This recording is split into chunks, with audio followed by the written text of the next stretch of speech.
Bueno, he llegado acá como presidenta de la Convención Constitucional y en este último mes ya vamos a cambiar el 4 de enero de presidencias. Cambia la mesa directiva, cambia completamente y lo que yo puedo decir es que hemos logrado la tarea, nos correspondió a nosotros crear el órgano, ponerlo en funcionamiento con su reglamento, instalar las comisiones que permiten discutir los contenidos de la nueva Constitución y darle toda una institucionalidad a la Convención Constitucional, porque esto no existía cuando llegamos. No había la estructura, no estaba la entidad creada, hubo que hacerlo y lo logramos. Así que en ese sentido me voy satisfecha porque cumplimos con lo que nos correspondió y con las tareas que nos propusimos. ¿Cuál cree que será el desafío para la etapa final del proceso?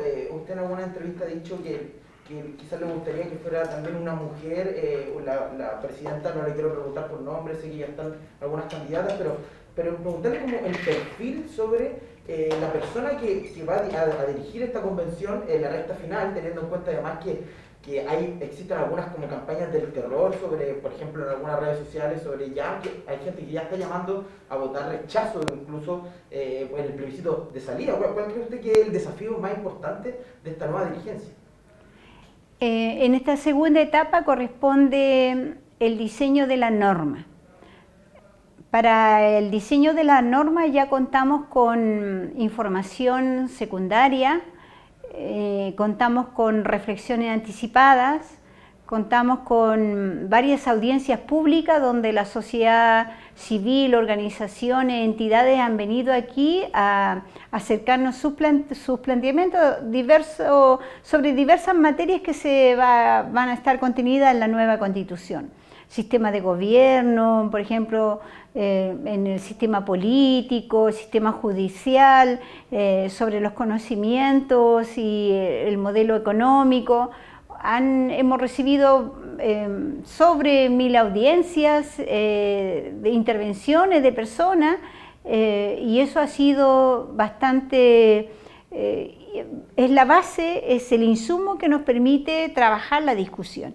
Paralelo a eso, la convención tiene convenios con entidades públicas, Biblioteca del Congreso, Archivo Nacional, otras entidades que antes del 18 de octubre del 2019 ya habían hecho la reflexión. Entonces tenemos fuente secundaria, tenemos fuente primaria y ahora estamos abocados en trabajar las normas. Entonces, esta nueva presidencia, en este segundo periodo, tiene que conducir ese proceso de instalación de las normas constitucionales, por cuanto las competencias son competencias que tienen que ver en términos de liderazgo, la capacidad de poder conducir ese proceso, de que sea un proceso participativo, equilibrado en cuanto a las opiniones que se instalan y que se aplique la democracia como corresponde.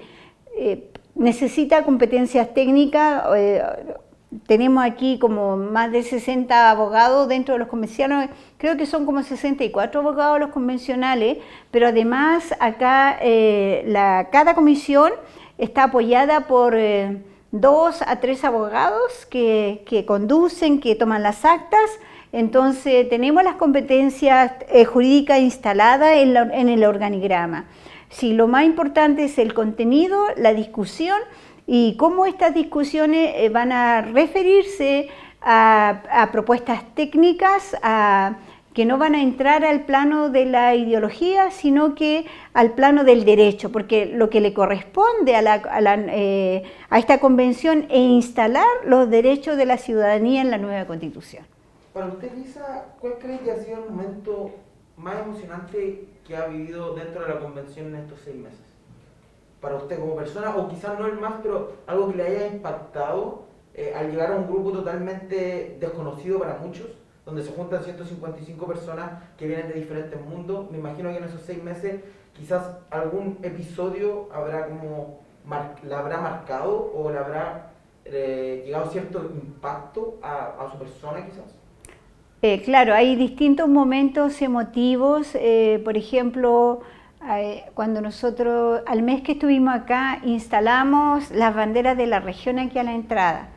Y hasta ese momento todavía no nos conocíamos de qué regiones veníamos, y cada convencional pasaba por ese pasillo lleno de banderas, y a cada convencional le hizo sentido la bandera de su región. O sea, aquí hay convencionales de todas las regiones de Chile, y son regiones que antes tampoco participaban de la incidencia de la política nacional. Y fue muy bonito ver cada uno reconociendo su espacio territorial a través de un símbolo de bandera, y eso fue un acierto, fue emocionante, porque nos dimos cuenta de que estábamos en sintonía, que había esta inteligibilidad lingüística de saber de que lo que el otro dice se podía representar en un símbolo, y eso fue fortalecedor para la Convención Constitucional. Hay un segundo momento muy significativo también cuando pasamos una vez ya votado el reglamento, empezamos el trabajo de las comisiones el 18 de octubre, y dentro de ese trabajo hubo los discursos constituyentes. Cada constituyente tuvo 5 minutos para decir por qué vino acá y a qué viene. ¿Alguno en particular que destaque? Muchos. Por ejemplo, constituyentes que reivindicaban a su madre profesora y a su abuela profesora, y que veníamos de familias profesoras, y hay muchos de esas. Entonces, que aquí tenga espacio la mamá y la abuela, porque en la política tú no te haces referencia, en la política fría es como si fuera un resorte técnico que se articula y que ya queda y ahí acaba. En cambio, acá ese resorte tiene memoria, tiene emoción, y eran tantas las otras historias que yo no las conocía, pero que uno podía reconocerse en capítulos de esa historia. Y eso fue emocionante en cuanto al lenguaje que estábamos viendo, se estaba viendo este Chile diverso, articulado.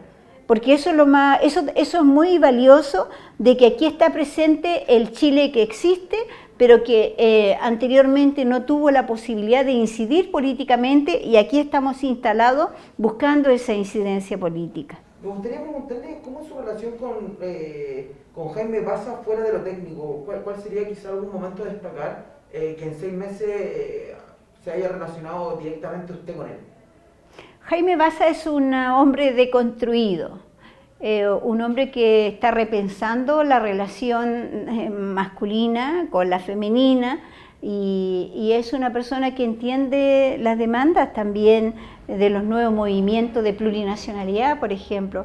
Es una persona que tiene una apertura mental, cultural, y es humilde, no es una persona con arrogancia masculina, que quisiera ponerse en una circunstancia de que yo soy el abogado constitucional y tú por lo tanto te callas. O sea, eso sería eso no entra en la memoria de Jaime Baza. Y en ese sentido fue que pudimos llevar una dirección paritaria, horizontal y muy complementada, en una acción suya con la mía, frente al Pleno, frente a los convencionales y frente a las autoridades que aquí venían de alguna manera para resolver las situaciones, problemas que se podían, donde ellos tenían intervención.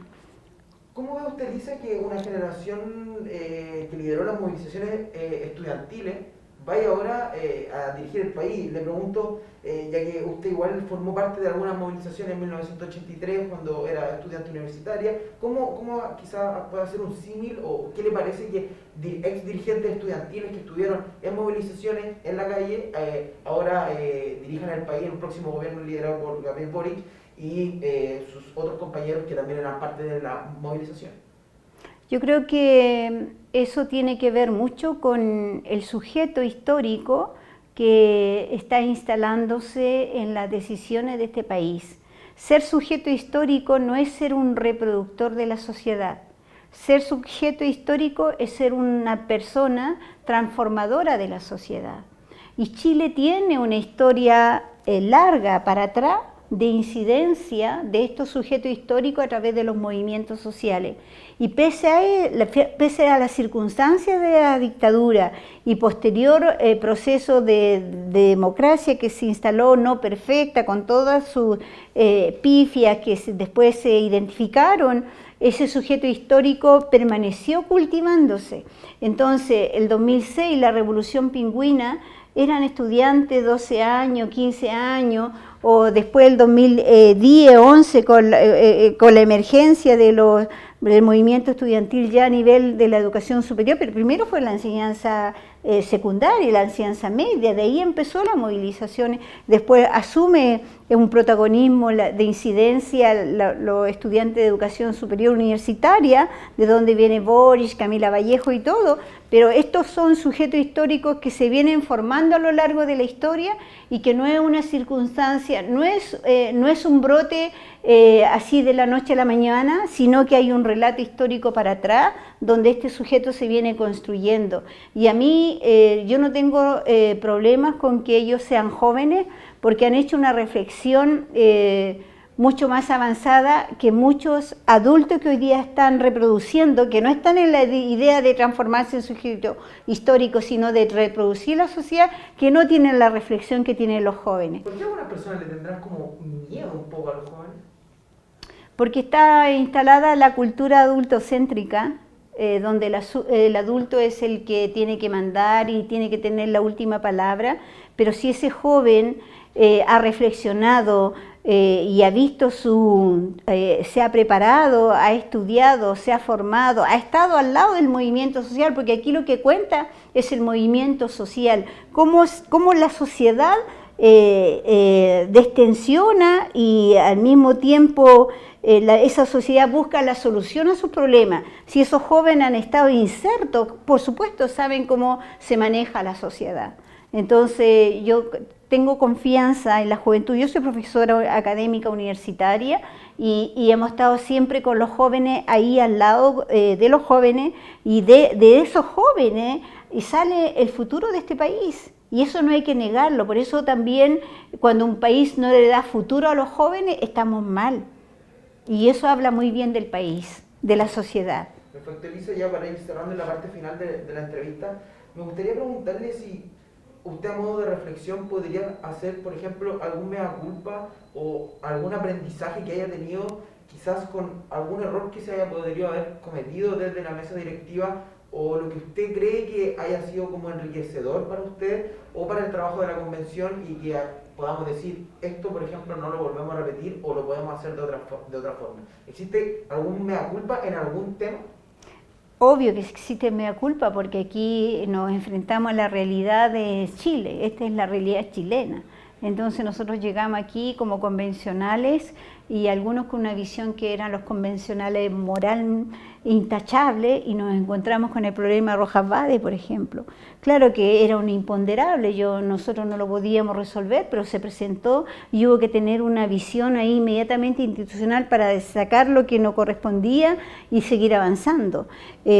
Otra situación que se nos presentó y que a mí me hubiera gustado haber tenido más tiempo es para dedicarme a trabajar con las comunidades, los mismos escaños reservados de acá, he tenido muy poco tiempo de trabajo con ellos porque el trabajo de la presidencia es absorbente y nos ha faltado bastante diálogo y hoy día hay distancia entre nosotros producto de desconfianza instalada por falta de diálogo y comunicación. Entonces yo tengo mi mea culpa porque hubiera tenido más tiempo, hubiera dado más tiempo a eso. Creo que es tiempo también de reparar eso. Dejando la presidencia, me aboco entero al trabajo con las comunidades, con los escaños. Y otra cosa importante que me encantaría haber tenido mucho tiempo como para aclarar situaciones frente a visiones muy sesgadas que se tiene de la sociedad. Aquí hay un racismo instalado a partir de visiones de visiones monoculturales, de esta concepción de un Estado, una nación, por lo tanto una lengua. Entonces cuando nosotros llegamos con nuestras lenguas, con nuestras formas, fuimos altamente criticados. ¿Por qué? Porque hay un vacío en cuanto a conocimiento. Yo quiero entender que hay un vacío de conocimiento, un vacío cultural ahí, que a mí como profesora, yo me muero de ganas de estar conversando con esas personas, enseñando de que hay error, acercando literatura para pensar distinto. Del proyecto de ley que está en el Congreso. De derechos lingüísticos, por ejemplo, que está del 2012 que empezamos, al 2014 se introdujo, y todo eso falta de tiempo no de mala voluntad. Entonces ahora que voy a dejar la presidencia, me voy a dedicar a llenar esos espacios que quedaron, donde quedaron vacíos, y espero que eso camine, se resuelva, se restablezca para terminar con este proceso de instalación de los derechos dentro de la nueva Constitución y socializando con toda la gente, con todas las comunidades. Ha sido una experiencia hermosa para mí, agradezco a los constituyentes que me apoyaron, a los pueblos, organizaciones, he salido mucho a los territorios y ahí recibo mucho cariño, yo les agradezco su cariño, su confianza, y vamos a seguir juntos porque nos necesitamos, porque viene a escribir la norma, luego tenemos la nueva Constitución, luego viene el plebiscito, luego viene a implementar, o sea, este es un proceso de largo alcance donde nos necesitamos continuar avanzando juntos, conversando, todo lo que sea posible. Así que muchas gracias en ese sentido. Antes de pasar a la última pregunta, no puedo dejar de preguntarle un alcance que usted mencionaba, quizás como cuando recién llegaron había un poco como de sesgo de algunos sectores políticos.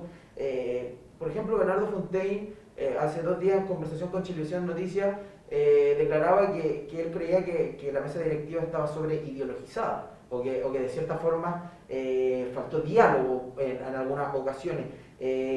Harry Jürgensen también mencionaba algo parecido, pero de cierta forma, ¿qué podría reflexionar usted al respecto si alguien, por ejemplo, pudiera comentarle esa situación? Bueno, ahí se ve la distancia generacional, esta mentalidad de un Estado, una nación, y cuando uno plantea que aquí tiene que haber paridad, que tiene que haber plurinacionalidad, que todos los pueblos tienen derechos, que las lenguas forman parte de los derechos humanos fundamentales, por lo tanto todas las lenguas son necesarias para este enriquecimiento del lenguaje, ellos no lo comprenden. ¿Por qué? Porque pertenecen a esa generación ideologizada donde lo único que existía aquí era un Estado y una nación. Nosotros no estamos aquí por ideología. Quien quiera entender esto desde esa mirada está perdido. Estamos acá para hablar sobre derechos, para hablar sobre posturas técnicas respecto a cómo cambiar la política de Chile frente a una realidad concreta que se generó a partir de esa crisis profunda de la democracia, de la política, de la economía, de la cultura, incluso de la salud, ¿no? Entonces, ese es el lenguaje que incansablemente estamos impulsando acá. Las ideologías no tienen espacio porque tenemos que trabajar sobre los derechos, y los derechos son derechos que tienen los ciudadanos, y también estamos instalando los derechos de la naturaleza. Una última pregunta, Elisa. Sé que estamos con un periodo de alto y bajo, muchas emociones, pero usted, por ejemplo, si yo le preguntara cómo se ve quizás en 10 años más, ¿tiene proyectos, sueños quizás de antes? Porque imagino que la convención quizás llega a un momento de su vida que quizás usted 10 años antes no se lo imaginaba, o quizás sí, no lo sé. Pero ¿tiene algún proyecto quizás a futuro o algún sueño hacia donde quiera caminar?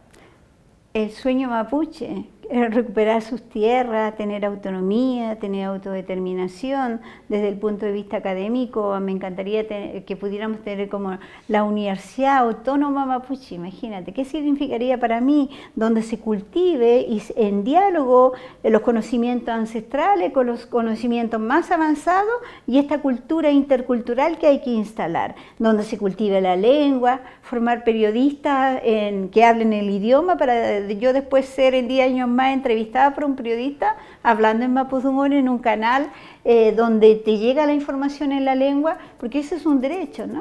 Esos son mis sueños.